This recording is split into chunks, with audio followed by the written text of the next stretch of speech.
Hi there. Welcome to episode 203 of Rook and another special edition of our program. This one entitled The Uprising. Where the hell is the Western world? I'm Jian Ghomeshi. Good to be with you, and I really hope you are doing your best wherever you are tuning in from around the world. Hello to you from Toronto, Canada. Salam Dustan Aziz. Durud Bar Shama. Where the hell is the Western world while Iranian youth are being killed? It's not just the media. Where the hell is the Western world? Well, the outrageous silence of most of the Western mainstream media is important, as we first talked about in this space almost 2 weeks ago. That hasn't changed. But now it's bigger than that. Where is the world? Look, as many of you who are Iranian know, there continues to be a confluence of contradictory feelings inside us as we watch what is happening in Iran and those brave young souls putting their lives on the line and for justice.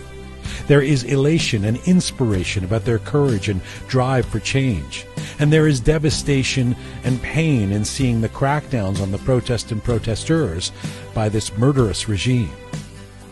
But in all of this, there are events happening in Iran and the diaspora that by any measure or metric are occurrences that news outlets and governments should be responding to as priorities. Front page, big headline, lead the newscast, make the statement simple.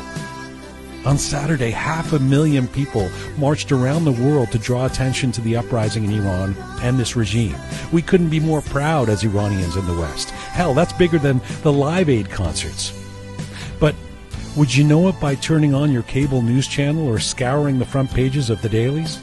Would you know it in the pronouncements and presentations of Western governments? This weekend in Iran, a group of hundreds of university students at a top-notch institution were blockaded inside and systematically shot at, beaten, arrested, and detained by regime thugs.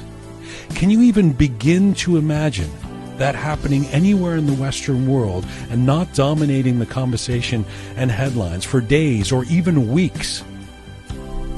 A Canadian Prime Minister tweeting some soft policy changes, a French president meeting with Raisi, an American president waiting to sign a nuclear deal, European leaders talking about a few more little sanctions. Really? This is their response. And one is forced to search for reasons. Is it that we are Middle Eastern? Is it that we matter less because we look or sound different and have brown skin? Is it that somehow keeping this regime in power in Iran is helpful in having a convenient enemy to point to and blame things on? What happens in the minds of those Western leaders and so-called progressive voices who go on and on about social justice but are largely silent when it comes to basic human rights in Iran? Oh, there have been some outliers. Thank you, Roger Waters or J.K. Rowling, for staying on this and saying the name Mahsa Amini more than once. But surely the West can do more. We're not talking about intervention, but attention that can support those on the ground in Iran and hobble this regime.